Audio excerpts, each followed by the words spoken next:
যেমন Malaysia, Indonesia, Brunei, এগুলোতে কোনো দিন যুদ্ধ হয়নি ইসলামের নামে। তাহলে ওরা ইসলাম গ্রহণ করলো কিভাবে?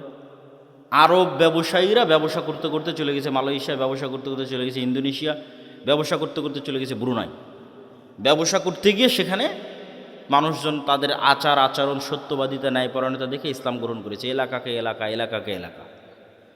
তো মুসলমানেরা ব্যবসায়ী জাতি, ব্যবসা ছাড়া টাকা ইনকাম করে আপনি দান করতে পারবেন না শান্তিমতো।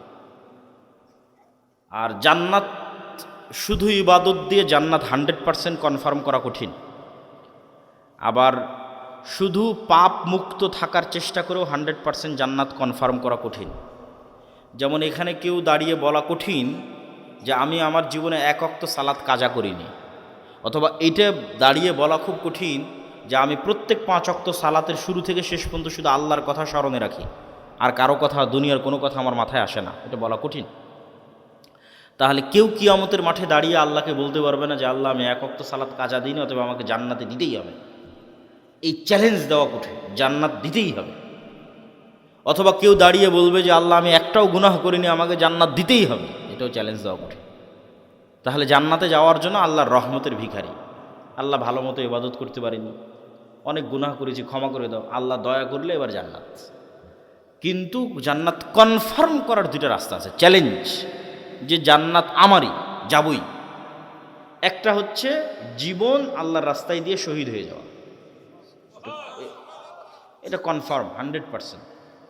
শহীদের রক্ত জমিনে পড়ার আগে তার যদি ইবাদতেরও কোনো কমতি থাকে ওটাও মাফ, আর যদি কোনো গুনাহ থাকে ওটাও মাফ। তাহলে একটা কনফার্মেশন পাওয়া গেল যে জীবন যদি আল্লাহর রাস্তায় দিয়ে দেওয়া যায় জান্নাত কনফার্ম। আরেকটা কনফার্ম করার রাস্তা হচ্ছে টাকা, অর্থনৈতিক ইবাদত, এটাতে জান্নাত কনফার্ম হয়। আল্লাহ জান্নাত বিক্রি করবে। ঠিক যেমন আপনাদের গাইবান্ধা শহরে, গোবিন্দগঞ্জ, সাঘাটা, বগুড়া, গুলশান, বনানী, দুবাই, এগুলোতে যেমন ফ্ল্যাট প্লট বিক্রি হয়, আপনি ফ্ল্যাট কিনেন, এরকম আল্লাহ সুবহানাহু ওয়া তাআলা জান্নাতের প্লট সেল করবে, বিক্রি করবে। কোরআন মাজিদে অ্যানাউন্স দেওয়া আছে, বিজনেস হিসেবে ঘোষণা দেওয়া আছে, বিক্রি হিসেবে ঘোষণা দেওয়া আছে। আমি বানিয়ে বলতেছি না। ইন্নাল্লাহ আশতারা মিনাল মুমিনিনা আনফুসাহুম ওয়া আমওয়ালাহুম বিআন্না লাহুমুল জান্নাহ হাল আদুল্লুকুম আলা তিজারাতিন তুনজিকুম মিন আযাবিন নার। তাহলে আল্লাহ বিজনেসও ঘোষণা দিয়ে রেখেছে, আল্লাহ সুবহানাহু ওয়া তাআলা ক্রয় বিক্রয় ঘোষণা দিয়ে রেখেছে। তাহলে জান্নাতের বাড়ি, আপনাদের ভাষায় প্লট, ফ্ল্যাট আল্লাহ বিক্রি করবে, সেল করবে, এবং এটাকে আল্লাহ ব্যবসা বলছে। এবং এই ব্যবসাটা শতভাগ লাভজনক। কেন শতভাগ লাভজনক সেটাও বলবো। তো তার আগে বুঝি যে টাকা দিয়ে জান্নাত কিভাবে কিনা যাবে।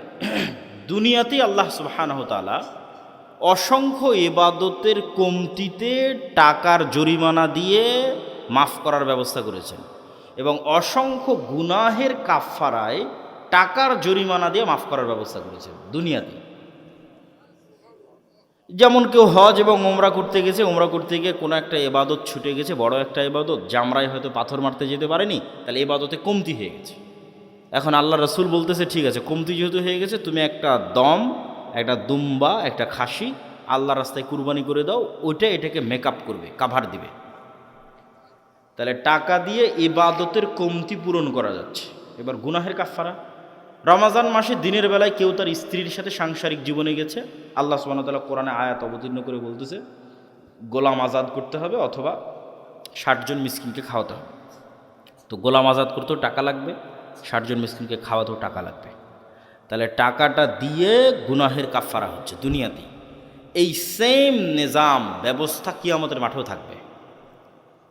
যেমন দুনিয়াতে আপনি অসুখ বিসুখ পড়ে গেলে ক্লিনিকে, মেডিকেলে নিয়ে গেলে টাকা পয়সার দরকার হয়, বিদেশে নিয়ে গেলে আরও দরকার, সিঙ্গাপুর, থাইল্যান্ড, ব্যাংকক নিয়ে গেলে আরও টাকা লাগবে, ছেলে মেয়েকে স্কুল, কলেজ, ইউনিভার্সিটিতে পড়াতে টাকা লাগবে, বিপদ আপদ, বিবাহ শাদী টাকা লাগে, কেস, কোর্ট কাচারি, মামলা মোকদ্দমা টাকা লাগে, এগুলো টাকা দিয়ে পার হওয়া যায়। একই ঘটনা কিয়ামতের মাঠে ঘটবে। কিন্তু সমস্যা হচ্ছে কিয়ামতের মাঠে নতুন করে টাকা অ্যারেঞ্জ করার কোনো সিস্টেম নাই। কিয়ামতের মাঠে কারো থেকে ধার নেওয়ারও কোনো সিস্টেম নাই। তাহলে কিয়ামতের মাঠে আমাকে এবং আপনাকে ধনী অবস্থায় উঠতে হবে, যে আজ কিয়ামতের মাঠে উঠেছি কোটি টাকার মালিক অবস্থায়। তাহলে বাঁচার রাস্তা আছে। ইবাদতের কমতিতেও ওই কোটি টাকা কাজে দিবে, গুনাহের কাফফারাতেও ওই কোটি টাকা কাজে দিবে। মানুষ যারা পাওনাদার আসবে, আল্লাহ আমার নামে গীবত করেছে, অপবাদ দিয়েছে, মিথ্যা বলেছে, এই সেই যা আছে, হক দেয়নি, যা আসবে সবগুলো কাভার দেওয়া যাবে, মেকআপ দেওয়া যাবে যদি ধনী অবস্থায় কিয়ামতের মাঠে উঠে। যেমন দুনিয়াতে আপনি ধনী থাকলে কাভার দিতে পারেন যে কোনো সমস্যা, কিয়ামতের মাঠেও যদি ধনী অবস্থায় উঠেন কাভার দিতে পারেন। কিন্তু কিয়ামতের মাঠে ধনী অবস্থায় ওঠার জন্য এখন থেকেই ব্যাংকে জমা করতে হবে, আল্লাহর ব্যাংকে, পরকালের ব্যাংকে এখন থেকে জমা করতে হবে। এবং আল্লাহ সুবহানাহু ওয়া তাআলার সাথে এই ব্যবসা কেন লাভজনক সেটাও বলি। আল্লাহ যে বলছেন তোমরা আমার সাথে ব্যবসা করো, এটা শতভাগ লাভজনক। কেন লাভজনক? আপনি যদি আজকে সাগাটা বাজারে একটা জমি কিনেন, তাহলে জমিওয়ালা আপনার দেওয়া টাকা নিয়ে চলে যাবে, ওই টাকার উপর আপনার কোনো কন্ট্রোল থাকবে না, কোনো দখল থাকবে না, আর জমিটা আপনি তার থেকে বুঝিয়ে নেবেন। এখন আল্লাহ সুবহানাহু তাআলার জন্য আপনি পরকালের অ্যাকাউন্টে যে টাকা জমা দিবেন, ওই টাকা কি আল্লাহ নিয়ে চলে যাবে? ওই টাকা দিয়ে যদি আপনি মসজিদে একটা এসি বা একটা ফ্যান লাগান, ওই ফ্যানের বাতাস কে খাবে? আপনিই তো খাবেন। ওই টাকা তো আর আল্লাহ নিয়ে গেলেন, আর ফ্যানের বাতাস আল্লাহ খাবে না। ধরেন আপনি টাকা দিয়ে একটা গরু জবাই দিলেন, ওই গরুর গোস্ত কে খাবে? আপনিই খাবেন না? ওই গরুর গোস্ত আল্লাহর কাছে চলে যাবে, আল্লাহ নিয়ে যাবে? আল্লাহ খাবারের মুখাপেক্ষী নয়। তাহলে আরেকজনের সাথে যখন লেনদেন হচ্ছে তখন টাকা কিন্তু চলে যাচ্ছে, আর আল্লাহর সাথে যখন লেনদেন হচ্ছে তখন ওই টাকা আমি ভোগ করতেছি, মাঝখান থেকে ফিরি ফিরি ফাও ফাও আল্লাহ জান্নাত দিয়ে দিচ্ছে। তাহলে আল্লাহর সাথে ব্যবসায় কোনো লস আছে? কোনো লস নাই। ধরেন এই প্রতিষ্ঠানে আপনি দান করলেন, এই প্রতিষ্ঠানে দান করে এখানে পড়বে কে? আপনার ছেলে মেয়ে। কেউ যদি বেতন পায়, আপনার গ্রামের ছেলে মেয়ে। তাহলে মাঝখান থেকে তো আপনি ফ্রিতে জান্নাত পাচ্ছেন। টাকাটা তো দুনিয়াতেই থাকতেছে, দুনিয়ার মানুষই খাচ্ছে, আপনি আপনার আত্মীয় স্বজন পাড়া প্রতিবেশী তারাই খেয়ে শেষ করে দিচ্ছে। তো যাক, আমি বক্তব্যের শুরুতেই কথাগুলো বললাম যে আপনাদের মধ্যে যদি, এখন আমি জানি না যে এখানে কেউ স্বেচ্ছাসেবক পাঠিয়ে বৈঠকি দান সংগ্রহ করবে কি না, কিন্তু দান অর্থনৈতিক ইবাদত, অত্যন্ত শক্তিশালী একটি ইবাদত। যদি যায় তাহলে আপনারা সকলেই অংশগ্রহণ করার চেষ্টা করবেন। এই বলে আমি আমার এবং তোমাদের যারা মাদ্রাসা কর্তৃপক্ষ আছে তাদেরও যদি যাওয়ার সিস্টেম থাকে পাঠাতে পারো। এই কথা বলে আমরা আমাদের মূল বক্তব্যের দিকে এগিয়ে যাচ্ছি। আমাদের মূল বক্তব্য হচ্ছে গোলামি থেকে মুক্তির রাস্তা। এটাই বক্তব্যের আলোচ্য বিষয়। 5টা পয়েন্টে আমরা সংক্ষিপ্ত করে আলোচনা করব। ঈমান বিল গায়বে ইয়াকিন, আল্লাহ সুবহানাহু তাআলার সাহায্য ছাড়া বিজয় হয় না। আল্লাহর সাহায্য পাওয়ার জন্য আল্লাহ সুবহানাহু তাআলার ইবাদত করতে হয়, সৎ আমল। সৎ আমলের মধ্যে সালাত এবং জিকির সবচেয়ে পাওয়ারফুল। দুনিয়াতে নেতা হওয়ার জন্য জ্ঞান অর্জন এবং সত্যবাদিতা ও ন্যায়পরায়ণতার কোনো বিকল্প নাই। এই 5টা পয়েন্টে আমরা সংক্ষিপ্ত করে ব্যাখ্যা করব এবং বক্তব্যের শেষের দিকে চলে যাব। প্রথম দুইটা হচ্ছে ঈমান বিল গায়েবে ইয়াকিন। গায়েব মানে অদৃশ্য। আজকের যুগের মুসলমানদের সবচেয়ে বড় সমস্যা হচ্ছে আসলে প্রকৃত অর্থে মুসলমানদের ঈমানই নাই,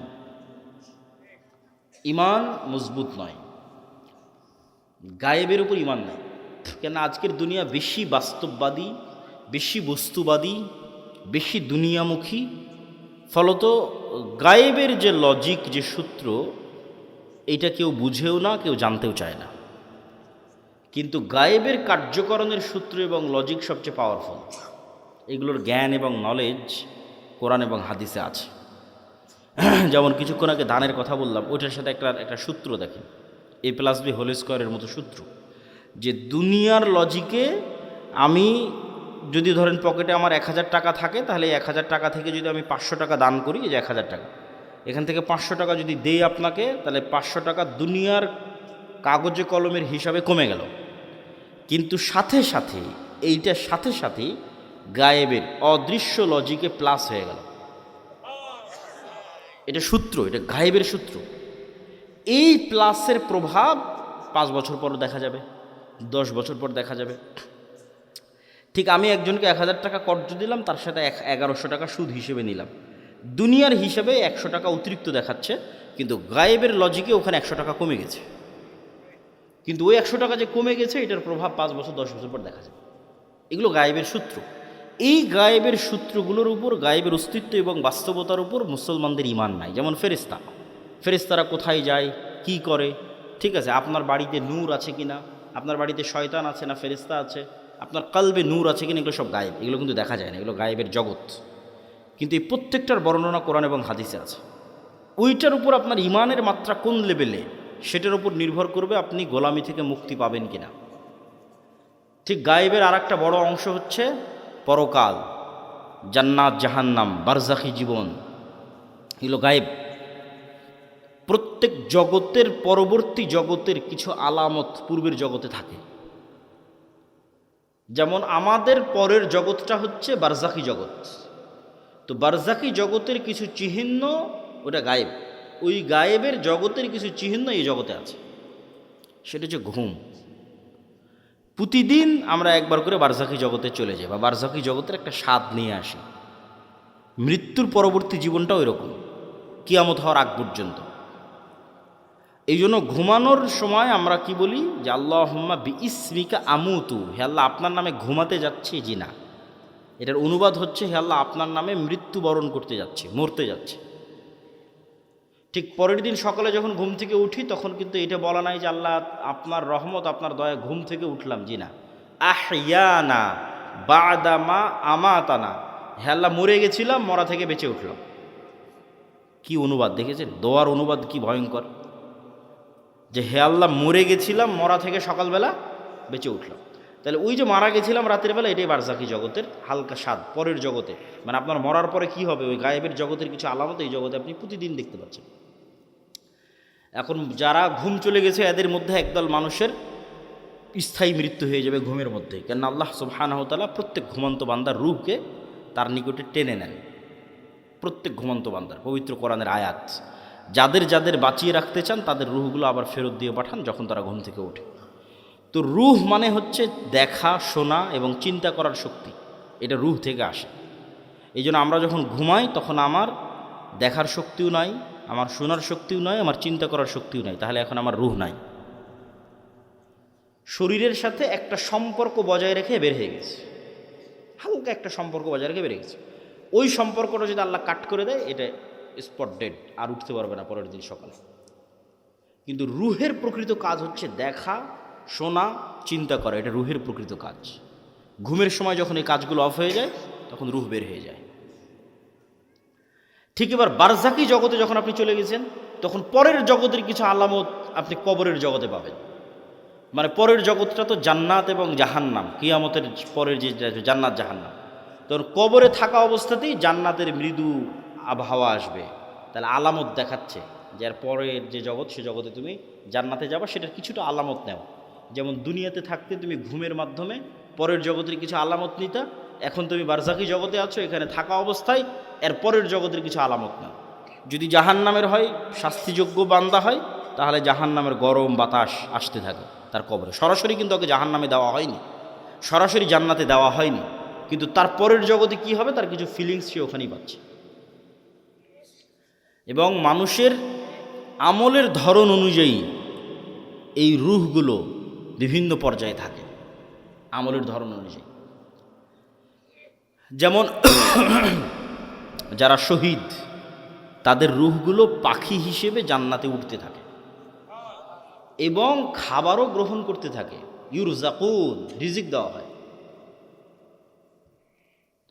তাহলে যারা শহীদ হয়ে গেল এদের রূহ পাখি হিসেবে জান্নাতে উঠতেছে। এদের চেয়েতেও যারা শ্রেষ্ঠ, শহীদদের চেয়েতেও যারা টপ লেভেলের রূহ, তারা আল্লাহ সুবহানাহু ওয়া তাআলার আরশের নিচে ঝুলন্ত অবস্থায় থাকে বারজাকি জগতে। এদের চেয়েতেও যারা টপ লেভেলের শ্রেষ্ঠ তারা হচ্ছে নবীরা। তারা দুনিয়া থেকে মৃত্যুবরণ করেছে, কিন্তু নবীদের বারজাকি জগতের জীবনযাপন আরও উন্নত পর্যায়ে, মানে কোয়ালিটি আরও বেশি। কোয়ালিটিটা কেমন? রাসূলুল্লাহ সাল্লাল্লাহু আলাইহি ওয়াসাল্লাম যখন গেলেন প্রথম আসমান, দ্বিতীয়, তৃতীয়, চতুর্থ, পঞ্চম, ষষ্ঠ, সপ্তম সব আসমানে নবীদের সাথে কথা হয়েছে। তো নবীরা তো মরে গেছে দুনিয়াতে, তাহলে ওখানে কীভাবে কথা হচ্ছে? নবীদেরকে সাথে করে না সালাত কীভাবে হচ্ছে? তথা নবীদের বারজাকি জগতের যে জীবন, সেটা বারজাকি জগতে আর যত রূহ আছে তাদের চেয়ে টপ কোয়ালিটির জীবন, যেখানে ইবাদত করাও সম্ভব, যেখানে কথা বলাও সম্ভব। মুসা আলাইহিস সালাম তো কতদিন আগে মরে গেছে, কিন্তু মুসা আলাইহিস সালামের সাথে মুহাম্মদ সাল্লাল্লাহু আলাইহি ওয়াসাল্লামের দেখা হচ্ছে মেরাজের সফরে এবং কথা বলতেছে। তো এটা হলো বারজাখি জগতের জীবন, যেটা কিয়ামতের পূর্ব পর্যন্ত এবং মৃত্যুর পরের। তাহলে এগুলো তো গায়েব। এই গায়েবগুলোর উপর আপনার ঈমান ইয়াকিন কোন পর্যায়ের, আপনি কোন জায়গা থেকে এগুলোর উপর ঈমান রাখেন? এগুলো কি আপনি চোখে দেখতে পাওয়ার মতো ঈমান রাখেন, না বাস শুনলাম দেখলাম শেষ? যতক্ষণ পর্যন্ত চোখে দেখতে পাওয়ার মতো ঈমান অর্জন এই জিনিসগুলোর উপর না হবে, ততক্ষণ পর্যন্ত গোলামি থেকে মুক্তির রাস্তা তৈরি হবে না। এই জন্য ঈমান মজবুত করা সবচেয়ে জরুরি। আর যদিও আজকের দুনিয়ার বস্তুবাদী জগতে মনে হচ্ছে যে বস্তুবাদী জগতে কিভাবে গায়েবের উপর ঈমান রাখা যায়, কিন্তু আমি চিন্তা করে দেখলাম যে এই বস্তুবাদী জগতে গায়েবের উপর ঈমান মজবুত করার আরও বেশি রাস্তা তৈরি হয়েছে। আমার চিন্তা, আমি উল্টাভাবে চিন্তা করেছি যে মানুষ মনে করতেছে যে সে মোবাইলের আনন্দ বিনোদনের মধ্যে ডুবে যাচ্ছে, মদ জুয়া আড্ডা, পৃথিবীতে এমন কোনো গুনাহের রাস্তা নেই যেটা বর্তমানে উন্মুক্ত হয়নি, ফলত সে কীভাবে গায়েবের উপর ইয়াকিন রাখবে?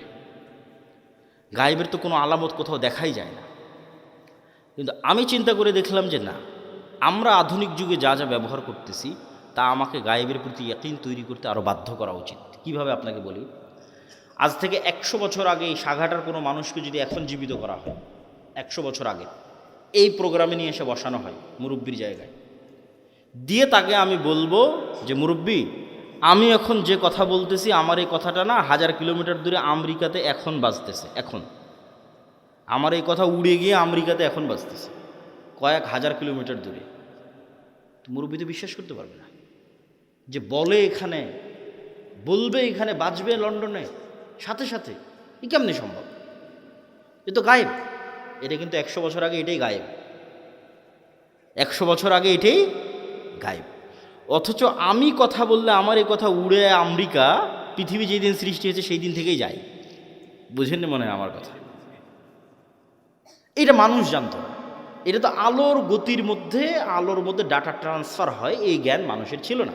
কিন্তু ট্রান্সফার তো ভাই যেই দিন থেকে আল্লাহ পৃথিবী সৃষ্টি করেছে সেই দিন থেকেই হয়। মানে আমি এখান থেকে বলবো আর এটা আলোর গতির সাথে আমার এই কথা সারা পৃথিবীতে ঘুরতেছে, বা আলো যতদূর পর্যন্ত যাচ্ছে আমার এই কথা অতদূর পর্যন্ত যেতে থাকতেছে।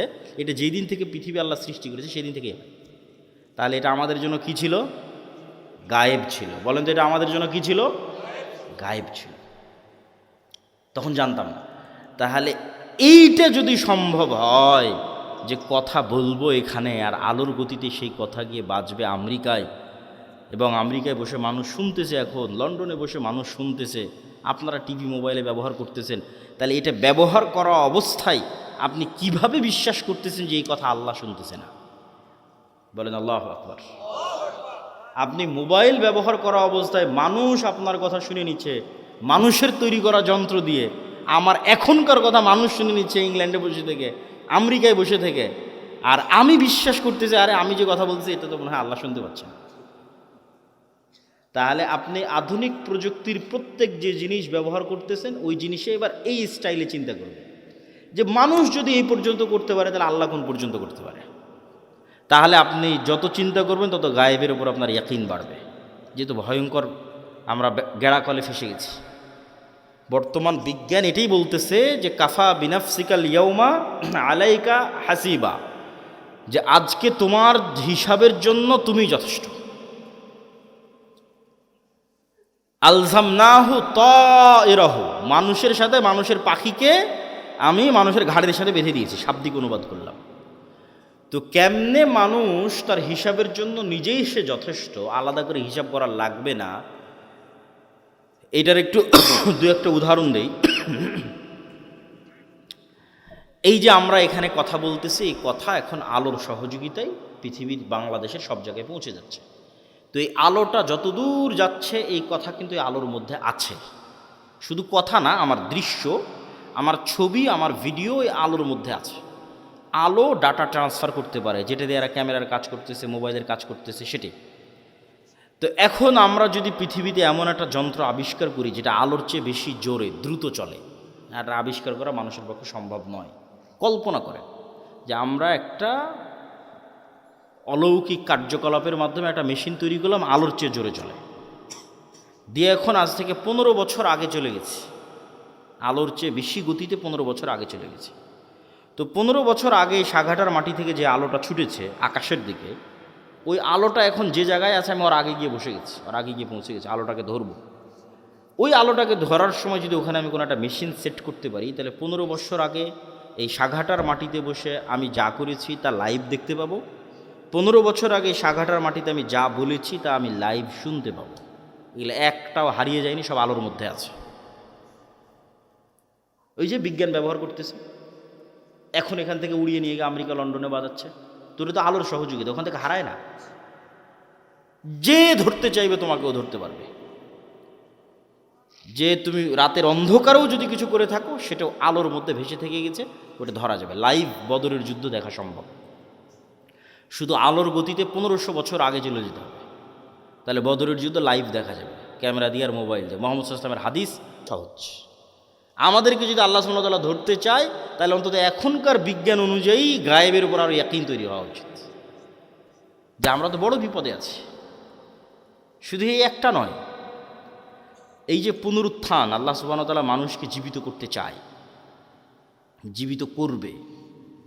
তো মানুষের ডিএনএ যদি এখনকার বিজ্ঞান 10,000 বছর আগে ধরো যে ডাইনোসর চলে গেছে, তার ডিএনএ যদি পাই, তাহলে ওর ক্লোন করে কাছাকাছি ওই মানের, ওর ওই ডাইনোসরের কি ছিল না ছিল সব কিছু বের করে নিয়ে আসতে পারবে।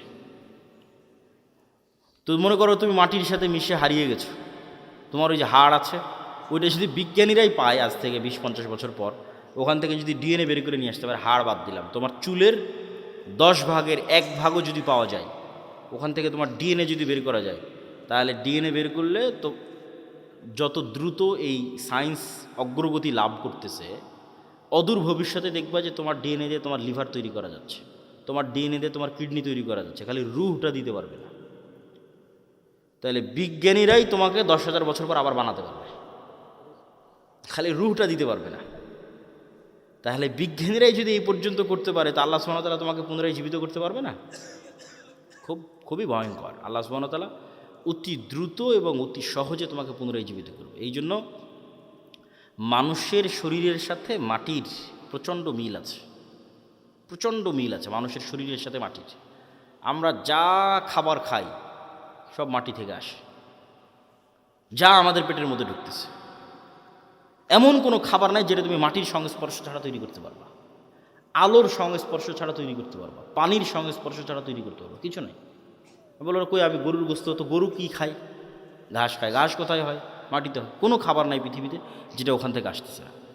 তাহলে একটা কলা তৈরি হলো, মাটির কলার গাছ তৈরি হলো, কলার মধ্যে কি আছে? Magnesium, calcium. ওই সেম ম্যাগনেসিয়াম ক্যালসিয়াম তোমার শরীরের মধ্যে আছে। তাহলে ওই ম্যাগনেসিয়ামটা মাটির থেকে আসতেছে, তাহলে মাটির ম্যাগনেসিয়াম আর তোমার শরীরের ম্যাগনেসিয়াম সেম। আজকে আল্লাহ ওই কলা তোমার শরীরের মধ্যে দিয়ে এখানে কোষ তৈরি করতেছে, ব্লাড তৈরি করতেছে, এই কোষ এই সেম ব্লাড ওই মাটির মধ্যেই তৈরি হয়ে যাবে, কেনা সেম জিনিস ওখান থেকে এখানে আসতেছে। শুধু আল্লাহ এই শরীরের উপযুক্ত করার জন্য গাছগুলোকে তৈরি করে দিয়েছে, যাতে সরাসরি মানুষ মাটি খেতে পারবে না, ওখান থেকে ওই মাটির রস শুষে যে কলা হবে সেটা মানুষ খেতে পারবে, ওইটা রস শুষে যে আম হবে সেটা খেতে পারবে।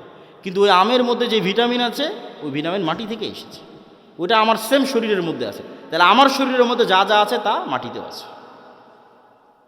তাহলে মাটিতে সেল তৈরি করা মানে শরীরের কোষ তৈরি করা, মাটির মধ্যে কোষ তৈরি করা, মাটির মধ্যে ব্লাড তৈরি করা, এটা অনটুর ব্যাপার, সেকেন্ডের ব্যাপার। এই জন্য কবর থেকে মানুষ তরতর তরতর করে তরতাজা গাছের মতো পরকালে কবর থেকে উঠে আসবে, মাটি থেকে উঠে আসবে। তো সম্মানিত উপস্থিতি, তাহলে আপনি গায়েবের উপর যতক্ষণ ইয়াকিন তৈরি না করবেন ততক্ষণ আপনি সঠিক সিদ্ধান্ত নিতে পারবেন না। আপনার কাছে মনে হবে এই দুনিয়াই আমার কাছে সব কিছু, অতএব আপনার সকল সিদ্ধান্ত হবে দুনিয়ামুখী। আর যখন আপনি মনে করবেন যে না এই দুনিয়া আমার কাছে কিছুই নয়, আসলে আমার প্রকৃত বসবাসের জায়গা জান্নাত, অতএব আমাকে এখানে বসে থেকে জান্নাতে ঘর বানাতে হবে, আমাকে এখানে বসে থেকে জান্নাতের বাগানে গাছ লাগাতে হবে, আমার স্থায়ী থাকার জায়গা হচ্ছে জান্নাত। এই কল্পনাটা যেই দিন যত মজবুত হবে তত গোলামি থেকে মুক্তির রাস্তা সহজ হবে। এই কল্পনাটা মজবুত হওয়া জরুরি। আল্লাহ সূরা বুরুজের মধ্যে বলছেন ওমা রাকামু মিনহুম ইল্লা ইউমিনু বিল্লাহিল আজিজিল হামিদ, যে সূরা বুরুজের ঘটনায় পুরো একটা এলাকার মানুষকে জ্বলন্ত আগুনে নিক্ষেপ করে দেওয়া হয়েছে, হয় ঈমান পরিত্যাগ করো, নাহলে আগুনে ঝাঁপিয়ে পড়ে মরে যাও। তো মা তার কোলের সন্তান সহ আগুনে ঝাঁপ দিয়ে পড়ে যাচ্ছে। এটা কেমনে সম্ভব? এটা সম্ভবের একটাই রাস্তা, ওরা যে আগুনে ঝাঁপ দিচ্ছে ওই আগুনকে ওরা নিশ্চিত জান্নাত মনে করতেছে। আর বাড়িতে ফিরে গেলে যে এসি ফ্রিজ ফ্যানের বাতাস আছে ওইটাকে ওরা নিশ্চিত জাহান্নামের আগুন মনে করতেছে। শুধু মনে করা নয়, ইয়াকিনের লেভেলে ওদের বিশ্বাস। ফলত ওরা আগুনে ঢুকতেছে না জান্নাতে ঢুকতেছে? জান্নাতে ঢুকতেছে। এটা ছাড়া আপনি ঢুকতে পারবেন না। এই লেভেলের ইয়াকিন ছাড়া আপনি ঢুকতে পারবেন না। ওরা তো আগুনে ঢুকতেছে না, জান্নাতের মধ্যে ঢুকতেছে। দেখতে পাচ্ছি এটা জান্নাত। এই সেম পরীক্ষা তো দাজ্জালের পরীক্ষা এরকমই হবে। দাজ্জালের জান্নাত হবে জাহান্নাম, দাজ্জালের জাহান্নাম হবে জান্নাত। তাহলে আপনি যেদিন এই পরিমাণের কল্পনায় যেতে পারবেন যে আমার স্থায়ী শান্তিটা কোথায়, আমার স্থায়ী আরাম কোথায়, আমি যদি আজকে আমার বাপ মা থেকে আলাদা হয়ে যাই, আমি যদি আজকে আমার ছেলে মেয়ে থেকে আলাদা হয়ে যাই, আর যদি জীবনে কোনো দিন আমার বাপ মায়ের সাথে দেখা না হয়, আমার আর যদি জীবনে কোনো দিন ভাই বোনের সাথে দেখা না হয়, আমার যদি আর জীবনে কোনো দিন আমার আত্মীয় স্বজন পাড়া প্রতিবেশী ছেলে মেয়ে স্ত্রী পুত্রের সাথে দেখা না হয়, তাহলে এর চেয়ে কষ্টের পৃথিবীতে আর কিছু নাই। এটা তাহলে কোনো জীবনই হলো না। বরং যদি এর বিপরীতটা হতো, যে এই যমুনা নদীর পাড়ে আমার একটা বিশাল বাড়ি থাকলো, বাংলো বাড়ি, আর সেই বিশাল বাংলো বাড়িতে আমি স্থায়ীভাবে আমার ছেলে মেয়ে স্ত্রী পুত্র বাপ মা সবাইকে নিয়ে, কোনো মৃত্যু নেই, কোনো অসুখ নাই। ছোটোবেলায় যেরকম যমুনা নদী থেকে একটু গোসল করতাম, ওরকম মাঝে মধ্যে গিয়ে গোসল করে আসবো, একটু মাছ ধরতাম, মাঝে মধ্যে একটু মাছ ধরে আসবো, নৌকা চালাতাম, মাঝে মধ্যে একটু নৌকা চালিয়ে আসবো। আর এই জীবনটা পার্মানেন্ট। এইটা যদি তোমার কাছে মনে হয় যে এটা জীবনের সবচেয়ে বড় সফলতা, তাহলে এটা জান্নাতে সম্ভব। সবাই যদি জান্নাতে যায়, তাহলে সবাইকে নিয়ে স্থায়ী পার্মানেন্টলি জান্নাতে এটা বাস্তবায়ন করা সম্ভব। তো এই জন্য মানুষের প্রকৃত জীবন হচ্ছে জান্নাতের জীবন। আর দুনিয়ার জীবনটা কেমন? আমি আজকে যেমন রাজশাহী থেকে অথবা ঠাকুরগাঁ দিনাজপুর থেকে এখানে এসেছি, 10টার 9:30টার দিকে পৌঁছেছি, 11:30 12টার মধ্যে বের হয়ে যাব। এইখানে যে আমি 1-1.5 ঘন্টা আছি, আর আপনারা যারা এখানে বক্তব্য শুনতে এসেছেন 1-1.5 ঘন্টা আছেন, এই 1-1.5 ঘন্টার সময় যেমন, এই পুরো 60 বছরের সময় তেমন। এটা সফরের মধ্যে একটা যাত্রা বিরতি। সফরটা শুরু হয়েছে যেদিন আল্লাহ রূহ তৈরি করেছিল, এই সফরটা শেষ হবে জান্নাতে এবং জাহান্নামে যাওয়ার মধ্যে। তাহলে এই লম্বা সময়ের মধ্যে এই 60 বছর অতি ছোট। ঠিক এই পুরো 60 বছরের মধ্যে এখনকার 1-1.5 ঘন্টা যত ছোট। এবং মানুষ যখন পরকালে উঠবে, তখন মানুষের কাছে এটাই মনে হবে যে আমরা দুনিয়াতে মনে হয় 1-1.5 ঘন্টা ছিলাম। এটা কোরআনের আয়াতের অনুবাদ, যে মানুষেরা বলবে যে আমরা দুনিয়াতে মনে হয় একদিন বেঁচেছিলাম, হাফ দিন বেঁচেছিলাম, অথচ বেঁচেছে 60-70 বছর। তো সম্মানিত উপস্থিতি, 1 নম্বর পয়েন্ট ঈমান বিল গায়বি ইয়াকিন। পরের পয়েন্টগুলো একটু ছোটো ছোটো করিনি, সময় অনেক অল্প। ঈমান বিল গায়বি ইয়াকিন হওয়ার পরের পর্ব হচ্ছে ইসলাম এবং মুসলমানদের বিজয়ের জন্য আল্লাহর সাহায্য জরুরি। আল্লাহর সাহায্য ছাড়া নবীরাও জয়লাভ করতে পারেনি। আমাদের নবী মুহাম্মদ সাল্লাল্লাহু আলাইহি সাল্লামও নয়। আল্লাহর সাহায্য নিশ্চিত যদি না হয়, আর আপনি যদি পারমাণবিক বমেরও মালিক হয়ে যান, জয়লাভ করতে পারবেন না। আর আল্লাহর সাহায্য যদি নিশ্চিত হয়, আপনি যদি সবচেয়ে দুর্বল থাকেন, জয়লাভ করতে পারবেন। তো শর্ত আল্লাহর সাহায্য। আল্লাহর সাহায্য আসে কিভাবে? 2টা টেকনোলজিতে আল্লাহর সাহায্য খুব দ্রুত পৃথিবীতে নেমে আসে। টেকনোলজি বললাম বুঝার সুবিধার্থে, ইয়াং জেনারেশনের বুঝার সুবিধার্থে। মূলত 2টা ইবাদতে আল্লাহর সাহায্য পৃথিবীতে নেমে আসে। একটা রাতের সালাত আর একটা সকাল সন্ধ্যার জিকির। রাতের সালাত এবং সকাল সন্ধ্যার জিকির। ঠিক যেমন এই মোবাইলটা লক হয়ে আছে, এই মোবাইল ওপেন হবে যদি এখানে পাসওয়ার্ড দিই, ফিঙ্গারপ্রিন্ট দিই, অথবা ফেস ভেরিফিকেশান অন করি। ফেস ভেরিফিকেশান, আমার চেহারা ও ধরে নিল ক্যামেরাতে, ডানে বামে মুখ করে পুরো চেহারা ধরে নিল, তারপর ওই চেহারার সাথে মিলে গেলেই খুলে যাবে, লক ওপেন হয়ে যাবে। তো আজকের যুগেও অনেক আধুনিক উন্নত প্রযুক্তির দরজা আছে, যেই দরজাগুলো ফিঙ্গারপ্রিন্টে ওপেন হয়, কার্ড পাঞ্চ করলে ওপেন হয়। তো মনে করো আমরা পৃথিবীর সবচেয়ে উন্নত প্রযুক্তির একটা দরজার সামনে দাঁড়িয়ে আছি, যে পৃথিবীর সবচেয়ে উন্নত প্রযুক্তির দরজা, যার লক সিস্টেম, পাসওয়ার্ড সিস্টেম পৃথিবীর যে কোনো লক এবং পাসওয়ার্ড সিস্টেমের চেয়ে বেশি ভ্যারাইটিপূর্ণ। তার 1 নাম্বার শর্ত কি? এখন আমার সামনে একটা খুব উন্নত প্রযুক্তির দরজা, পৃথিবীর সবচেয়ে উন্নত প্রযুক্তির দরজা বন্ধ হয়ে আছে। আমি ওই দরজা খুলতে চাই। খুলতে হলে আমাকে নির্ধারিত সময়ে আসতে হবে। ওর পাসওয়ার্ড সিস্টেমের মধ্যেই এই সিস্টেম আছে যেখানে নির্ধারিত সময় ছাড়া কাজ হয় না, অসময়ে এসে লাভ নেই। তাহলে নির্ধারিত সময়ে ওই পাসওয়ার্ডের নির্ধারিত সময় গিয়ে উপস্থিত হলাম। পাসওয়ার্ডের 2 নম্বর শর্ত হচ্ছে যে ওখানে কিছু পিকচার ইনস্টল দেওয়া আছে, যেই পিকচারের সাথে যদি আমার পিকচার মিলে যায়, যেখানে দেওয়া ফরম্যাটের সাথে যদি আমার ফরম্যাট মিলে যায়, তাহলে অ্যাকসেপ্ট করবে। আর একটা জিনিস তার সাথে যুক্ত করা আছে, প্রত্যেক ফরম্যাটে একটা সাউন্ড আছে, মানে প্রত্যেক ফরম্যাটে কিছু সাউন্ড ওখানে সেভ করা আছে যেটার সাথে আমার সাউন্ড মিলতে হবে, তাহলে দরজা উন্মুক্ত হবে। তাহলে এখন আমরা নির্ধারিত সময় গিয়ে দাঁড়ালাম, এভাবে হাত বাঁধলাম, এটা একটা ফরম্যাট, একটা চিত্র ওখানে দেওয়া আছে। এই ফরম্যাটের সাথে ওখানে কানেক্টেড করা আছে আলহামদুলিল্লাহ রাব্বিল আলামিন আর রহমানুর রহিম, একটা আওয়াজ, সেম আওয়াজ হতে হবে, সেম ফরম্যাটের সাথে। তারপরে রুকুতে চলে গেলাম, এটা একটা ফরম্যাটের একটা চিত্র, এটা ওই দরজাতে ইনস্টল করা আছে। ওখানে বললাম সুবহান রাব্বিল আযীম, এই আওয়াজটা ওই চিত্র, ওই ফরম্যাটের সাথে কানেক্টেড। তাহলে নির্ধারিত সময়ে গিয়ে নির্ধারিত পিকচার ফরম্যাট তৈরি করে নির্ধারিত আওয়াজ যখন আমি বলতে পারলাম, তখন দরজাটা খুলে গেল। তো এইটা এমনি জাস্ট বুঝানোর জন্য আমি বলতেছি, কিন্তু ঘটনা এর চাইতে বেশি উন্নত এবং এর চাইতে বেশি সরাসরি এবং এর চাইতে বেশি ডাইরেক্ট। ইবনুল কাইয়িম রাহিমাহুল্লাহ বলছেন যে মানুষ যখন সালাতে দাঁড়ায় এবং চোখ সিজদার দিকে নিবদ্ধিত রাখে এবং অন্তর আল্লাহর সাথে কানেক্টেড রাখে, তখন আল্লাহ সুবহানাহু ওয়া তাআলা তার নূরের পর্দা সরিয়ে বান্দার মুখোমুখি হয়ে যায়। তো এটাই ইবনুল কাইয়িম রাহিমাহুল্লাহ বলেছে। আমি এই জিনিসটাকে আরও সহজ করার জন্য আর একটা উদাহরণ দিই। আমি যে উদাহরণ দেবো ওইটার মতো তা কিন্তু নয়, কিন্তু এটা তার চাইতে আরও কত উন্নত সেটা একমাত্র আল্লাহ সুবহানাহু ওয়া তাআলা জানে। সেটা আমার পক্ষে বলাও সম্ভব নয়, জানাও সম্ভব নয়, কিন্তু বুঝানোর সুবিধার্থে বলতেছি। আমরা অনলাইনে ক্লাস করি না?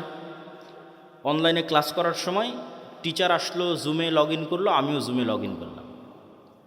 তো জুমে লগ ইন করার পর আমি এবং আমার টিচার দুইজনই ক্লাসে অংশগ্রহণ করেছি। তো আমরা যে ইন্টারনেট ব্যবস্থাপনার মাধ্যমে এবং যে মোবাইল ব্যবস্থাপনার মাধ্যমে সরাসরি আমার টিচারের মুখোমুখি হয়ে ক্লাস করতেছি, সালাত এই ইন্টারনেট এবং এই মোবাইলের যোগাযোগের চাইতে হাজারো কোটি গুণের লক্ষ উন্নত প্রযুক্তি আল্লাহর সাথে ডাইরেক্ট কানেক্ট করার, আল্লাহর সাথে ডাইরেক্ট মুখোমুখি হওয়ার, আল্লাহর সামনে ডাইরেক্ট উপস্থিত হওয়ার। তাহলে আল্লাহর সাহায্য পৃথিবীতে নেমে আসবে, এটার লক এবং পাসওয়ার্ড এই আল্লাহর সাহায্যের দরজা উন্মুক্তই হয় সালাত দিয়ে সাথে সাথে। এই জন্য রাসূলুল্লাহ সাল্লাল্লাহু আলাইহি ওয়াসাল্লাম সূর্যগ্রহণে সালাত আদায় করেন, চন্দ্রগ্রহণে সালাত আদায় করেন, বৃষ্টি প্রার্থনার জন্য সালাত আদায় করেন, জানাজার জন্য সালাত আদায় করেন। সালাত আল্লাহর সাথে ডাইরেক্ট কানেকশনের, পৃথিবীর আসমানি জগতের সাথে, গায়েবী জগতের সাথে, দুনিয়ার জগতের কানেকশনের মাধ্যম, যোগাযোগের মাধ্যম। এইটি দিয়ে আসমান থেকে সহযোগিতা নেমে আসে। এই জন্য রাসূল সাল্লাল্লাহু আলাইহি ওয়াসাল্লাম বদরের যুদ্ধের আগের দিন লম্বা রাতের সালাত আদায় করতেছে, সবাই ঘুমিয়ে গেছে, উনি ঘুমাননি। আবু বকর রাদিয়াল্লাহু তাআলা আনহু ক্লান্ত হয়ে বলছেন, কাফা কা মুনাশাদাতাকা রাব্বাক, আরে আপনি নবী হয়ে এত বলা লাগে আল্লাহকে, এত লম্বা রাতের সালাত, এত লম্বা দোয়া। কিন্তু মুহাম্মদ সাল্লাল্লাহু আলাইহি ওয়াসাল্লাম খুব ভালো করে জানেন, আবু বকরের চেয়েও ভালো করে জানেন যে আসমান থেকে সহযোগিতা নামাতে হলে সালাতে দাঁড়াতেই হবে, আসমান থেকে সহযোগিতা নিয়ে আসতে হলে রাতে উঠতেই হবে, নির্ধারিত টাইমে, নির্ধারিত ফরম্যাটে, নির্ধারিত আওয়াজে, নির্ধারিত সিস্টেমে অন্তরকে আল্লাহ সুবহানাহু ওয়া তাআলার সাথে কানেক্টেড রেখে সালাতে দাঁড়াতে হবে। তাহলে আল্লাহ সুবহানাহু ওয়া তাআলার সাহায্য নেমে আসবে, এর বাইরে কোনো রাস্তা নাই। আর একটা ইবাদত যেটা দিয়ে আল্লাহ সুবহানাহু ওয়া তাআলার সাহায্য পৃথিবীতে নামে, এটা বলে বক্তব্য শেষের দিকে চলে যাব, সেটা হচ্ছে জিকির, সকাল সন্ধ্যার জিকির অথবা এমনিতেও জিকির। জিকিরকে সহজ করে বোঝানোর জন্য আমি বলি, ইয়াং জেনারেশনের বোঝানোর জন্য, সহজ করে বোঝানোর জন্য বলি যে এটা হচ্ছে সাউন্ড টেকনোলজি, শব্দ বা আওয়াজ ভিত্তিক একটা প্রযুক্তি। আমাদের আধুনিক সভ্যতা দাঁড়িয়ে আছে, এই যে ক্যামেরা এবং মোবাইলের সভ্যতা দাঁড়িয়ে আছে আলোর উপর, ওয়েভ তরঙ্গর উপর, যেটা প্রথমে তোমাদের বুঝালাম যে পুরো ইন্টারনেটের এই সভ্যতাটা দাঁড়িয়ে আছে, মোবাইলের এই সভ্যতা দাঁড়িয়ে আছে আলোর তরঙ্গের মধ্যে দিয়ে ডাটা ট্রান্সফার হয়। লিখলে ওখানে থাকে, ভিডিও দিলে ওখানে দেখা যায়, অডিও ভিডিও সবই ওই আলোর মধ্যে আছে, বাতাসের হাওয়ার মধ্যে আছে। ওটাকে ইউজ করে কাজে লাগানো, এটাই হলো আধুনিক সভ্যতার মূল ভিত্তি। তো আরেকটা এর চেয়ে তো হাজার এবং লক্ষ কোটি গুণ পাওয়ারফুল একটা প্রযুক্তি, যেটার ধারে কাছে পৃথিবীর কোনো বিজ্ঞান নাই, সেটা হচ্ছে সাউন্ড টেকনোলজি। বিজ্ঞানের পক্ষে যাওয়া সম্ভব নয়। এই প্রযুক্তির কিছু জ্ঞান আল্লাহ সুলাইমান আলাইহিস সালামকে দিয়েছিলেন। ওয়ামা উতিতু মিনাল ইলমি ইল্লা কালিলা। আল্লাহ অনেক অল্প জ্ঞান মানুষকে দিয়েছে।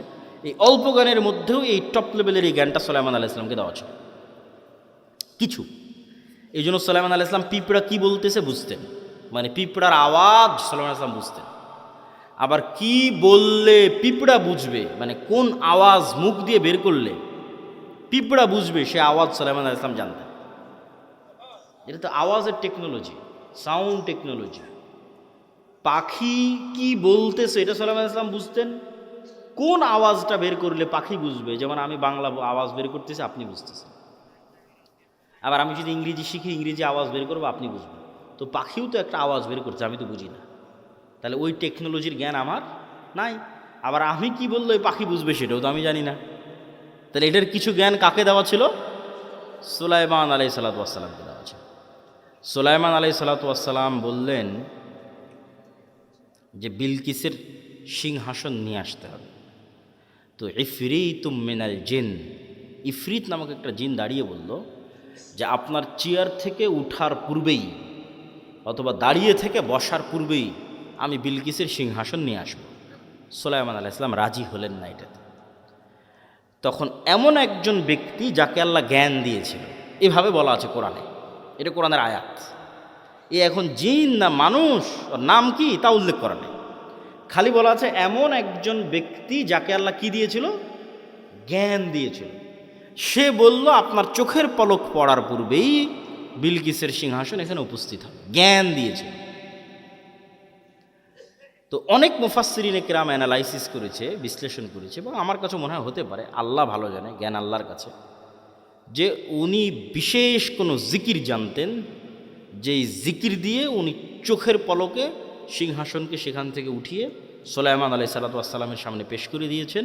এটা হচ্ছে সাউন্ড টেকনোলজি, বিশেষ কোনো জ্ঞান আল্লাহ ওনাকে দিয়েছেন, যিনি বিলকিসের এই সিংহাসনকে সেখান থেকে উঠিয়ে নিয়ে এসেছে চোখের পলকে। কিভাবে আনা যাবে, কোন প্রযুক্তিতে আনা যাবে, এটার জ্ঞান আল্লাহ তাকে দিয়েছে। কোরআনে বলা আছে এমন একজন ব্যক্তি যাকে আল্লাহ জ্ঞান দিয়েছে। তো আওয়াজ যে খুবই পাওয়ারফুল, আওয়াজ যে খুবই শক্তিশালী, তার দুটো উদাহরণ দিই। এক, আল্লাহ কিয়ামত কায়েম করবে আওয়াজ দিয়ে। ইসরাফিলকে রেডি করা আছে, সামনে বাঁশি আছে, বাঁশিতে ফু দিবে, আওয়াজ তৈরি হবে, আওয়াজে আসমান জমিন ভেঙে যাবে, আওয়াজে পাহাড় আকাশে উঠতে থাকবে, আওয়াজে চন্দ্র সূর্য নক্ষত্র রাজি ভেঙে চূর্ণ বিচূর্ণ হয়ে যাবে। কিয়ামত কায়েম হবে আওয়াজে। গেল এক, উদাহরণ নাম্বার এক। উদাহরণ নাম্বার দুই, কিয়ামতের পূর্বে যখন সবাই মারা যাবে, সবার মৃত্যু হবে, আরশ বহনকারী ফেরেশতার মৃত্যু হবে, জিবরাইল, মালাকুল মউত, সবার মৃত্যু হবে। মৃত্যু হওয়ার পর শুনশান নীরব পৃথিবী। ওয়ায়াবকা ওয়াজহু রাব্বিকা যুল জালালি ওয়াল ইকরাম কুল্লু মান আলাইহা ফান, সব শেষ হয়ে গেছে, শুধু মহান আল্লাহ রব্বুল আলামিন, রব্বুল ইজ্জাত, তিনি আছেন। কতদিন এভাবে থাকবে রব্বুল ইজ্জাত জানে, রব্বুল আলামিন জানে। তারপরে উনি যখন পৃথিবীর সব মানুষকে কিয়ামত কায়েম করতে চাইবেন, তখন ইসরাফিলকে জীবিত করে আবার ওই বাঁশিতে ফু দিতে বলবেন, সেখান থেকে একটা আওয়াজ তৈরি হবে, আওয়াজে দুনিয়ার সব মানুষ কবর থেকে উঠে কিয়ামতের মাঠের দিকে উলঙ্গ অবস্থায় দৌড়াতে থাকবে। তাহলে আওয়াজ কত পাওয়ারফুল, আওয়াজের ধরন কত পাওয়ারফুল হতে পারে যে আওয়াজে সব মানুষ জীবিত হয়ে যাবে, আওয়াজে আসমান জমিন ধ্বংস হয়ে যাবে। আওয়াজ যে শক্তিশালী, শব্দ যে শক্তিশালী, বাক্য যে শক্তিশালী, সাউন্ড যে শক্তিশালী, এর আরেকটা উদাহরণ দিয়ে এই পর্বের আলোচনা শেষ করি। আল্লাহ সুবহানাহু ওয়া তাআলা বলছেন, ইউসাব্বিহু লিল্লাহি মা ফিস সামাওয়াতি ওয়া মা ফিল আরজ। এটা গায়েবের নিউজ, গায়েবে এটা চলতেছে, আমরা জানি না, আল্লাহ নিজে সংবাদ দিচ্ছে। সেটা কি? আসমান জমিন এবং তার মধ্যে যা কিছু আছে, এই টিস্যু হোক, আর এই পিরিচের প্লেট হোক, আর এই পোস্টার হোক, আর এই গায়ের জামা হোক, আর প্যান্ডেল হোক, আর এই মাইক হোক আর মোবাইল হোক, এরা 24 ঘন্টা আল্লাহর তাসবিহ পাঠ করতেছে। আল্লাহু আকবার। আসমান এবং জমিনের মধ্যে যা কিছু আছে, কীট পতঙ্গ পঙ্গপাল জীব জন্তু জানোয়ার সব আল্লাহর তাসবিহ পাঠ করতেছে 24 ঘন্টা। তাহলে 24 ঘন্টা আল্লাহ তাসবিহ পাঠ করতেছে মানে আওয়াজ বের হচ্ছে। নিশ্চিত থাকেন এগুলো থেকে আওয়াজ বের হচ্ছে, এগুলো থেকে আওয়াজ বের হচ্ছে। এবং এরা শুধু আওয়াজ বের করে না, এরা আওয়াজ বুঝে এবং শোনে। রাসূল সাল্লাল্লাহু আলাইহি ওয়াসাল্লাম বলতেছে, এই কে হইচই করে, কি সমস্যা? এত গুরুত্বপূর্ণ আলোচনা হচ্ছে, তার মধ্যে সমস্যা করলে হয়? এই প্রিচ আওয়াজ শুধু বের করতেছে না, আওয়াজ শোনে। রাসূল সাল্লাল্লাহু আলাইহি ওয়াসাল্লাম বলতেছে, মুয়াজ্জিন যখন আজান দেয়, যতদূর পর্যন্ত তার আওয়াজ যায়, প্রত্যেকটা জীব জন্তু জড়বস্তু জড় পদার্থ কীট পতঙ্গ পঙ্গপাল ধূলিকণা বালিকণা সব ওই আওয়াজ বুঝে কিয়ামতের মাঠে সাক্ষী দিবে। আল্লাহু আকবার। তাহলে আওয়াজের উপরেই সব দাঁড়িয়ে আছে। এরা 24 ঘন্টা তাসবিহও পাঠ করতেছে, আবার আপনি তাসবিহ পড়লে এরা বুঝতেও পারতেছে। আপনি সুবহানাল্লাহ বলবেন, এ বোঝে সুবহানাল্লাহ। আলহামদুলিল্লাহ বলবেন, এ বোঝে আলহামদুলিল্লাহ। আল্লাহু আকবার বলবেন, এ বোঝে আল্লাহু আকবার। এই জন্য জিকির খুবই পাওয়ারফুল। আর এই জন্য আল্লাহ সুবহানাহু ওয়া তাআলা উম্মতে মুহাম্মাদিকে যেই নিয়ামতটা দিয়েছেন, এটা পৃথিবীর সবচেয়ে শক্তিশালী। মুসা আলাইহি সালাতু ওয়াসসালামের লাঠি এবং ঈসা আলাইহিস সালাতু ওয়াসসালাম যে জীবিতকে মৃত করতেন আর অন্ধকে চক্ষুষ্মান করতেন, টাক মাথায় হাত দিলে চুল গজিয়ে যেত, এগুলো সবগুলোর চেয়ে পাওয়ারফুল হচ্ছে এই কোরআন। কেন মুসা আলাইহিস সালামের লাঠির চেয়ে তো পাওয়ারফুল? কেন এই কোরআন সরাসরি আল্লাহর নিজের আওয়াজ। বলেন আল্লাহু আকবার। আল্লাহর নিজের সাউন্ড, আল্লাহর নিজের শব্দ, আল্লাহর নিজের বাক্য। পৃথিবীতে থাকা একমাত্র কিছু যা ডাইরেক্টলি কানেক্টেড রব্বুল আলামিনের জাতের সাথে, একমাত্র।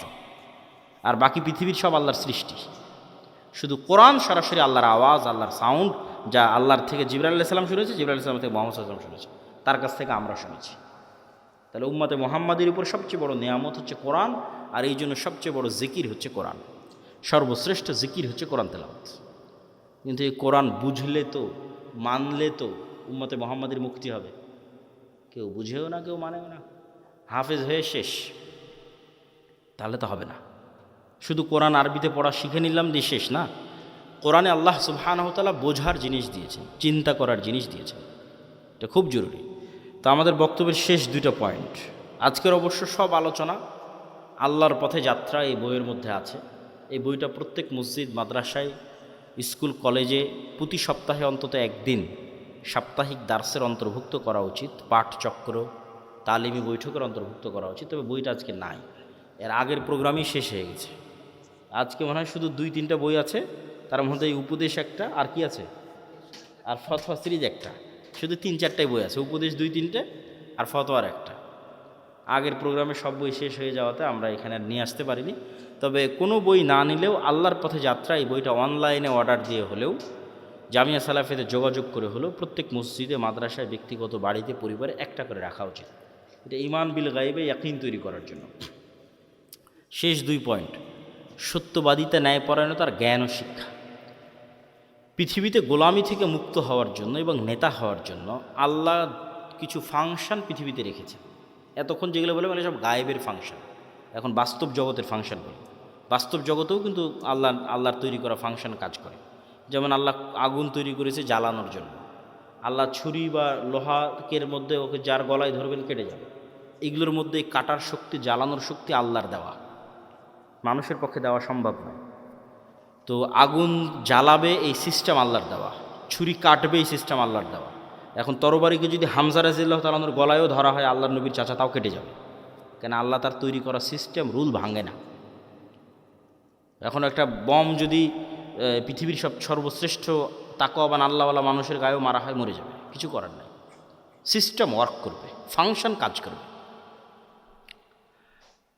তো পৃথিবীতে নেতা হওয়ার ফাংশন হচ্ছে, গোলামি থেকে মুক্তির ফাংশন হচ্ছে, অপশান হচ্ছে, বাটন হচ্ছে। মোবাইলে যেমন বাটন আছে কল দেওয়ার, ফ্ল্যাশ লাইট জ্বালানোর, এরকম পৃথিবীতে নেতা হব আমি, গোলামি থেকে মুক্তি চাই, কি ফাংশনে কাজ করবে? তার একটা হচ্ছে জ্ঞান এবং শিক্ষা। জ্ঞান এবং শিক্ষা এটা একটা বাটন, এই বাটনে চাপ দিলে নেতা তৈরি হয়, অটোমেটিক হবেই। আর জ্ঞান শিক্ষার উল্টাটা কি? জ্ঞান শিক্ষার উল্টা হচ্ছে যেটা সাঘাটার যুবকেরা করতেছে। Free fire, PUBG, TikTok, Facebook, YouTube, reels, বিড়ি, সিগারেট, গাঞ্জা, সময় নষ্ট, আইপিএল, বিপিএল, অনলাইন জুয়া, এগুলো হচ্ছে প্রত্যেকটা জ্ঞানের উল্টা কাজ। ওই ফাংশন, ওই বাটন যে চাপ দিবে ও গোলাম হবে।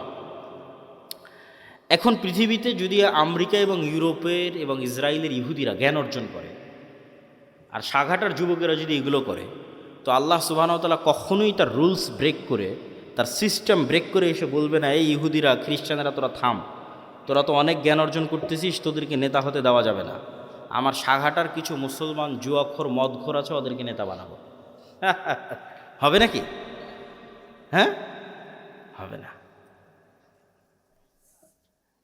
তাহলে সাঘাটার যারা জুয়াখোর, মদখোর আছে, এরা গোলাম হবে। এই ফাংশনের উপরই পৃথিবী দাঁড় করানো আছে। আর ও যদি ইহুদিও হয়েও জ্ঞান অর্জন করে, ও কি হবে? জোরে বলেন না, কি হবে? আরও জোরে বলেন, কি হবে?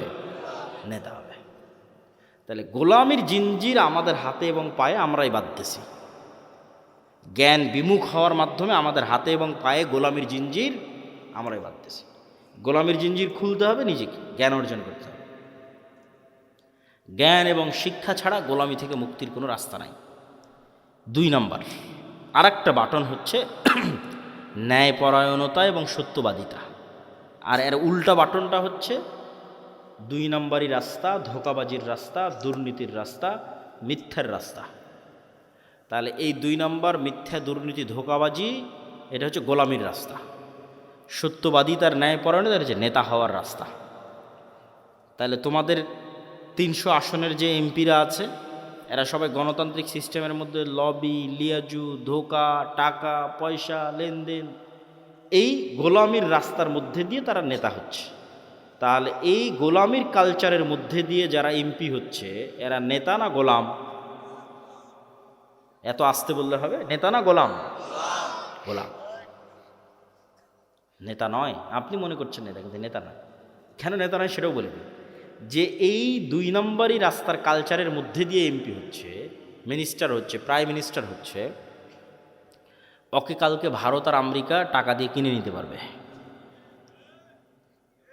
ওকে বলবে যে বাংলাদেশে যা দুর্নীতি করার লাগে করো, সব টাকা পাচার করে আমার দেশে পাঠাও, জনগণ যখন ধরে মার দিবে আমার দেশে চলে আসো। তাহলে ও নেতা না গোলাম? গোলাম। তাহলে ততক্ষণ নেতা হওয়া যায় না যতক্ষণ শতভাগ সত্যবাদী, ন্যায়পরায়ণ না হওয়া যায়। আর কোন রাস্তা নাই পৃথিবীতে নেতা হওয়ার।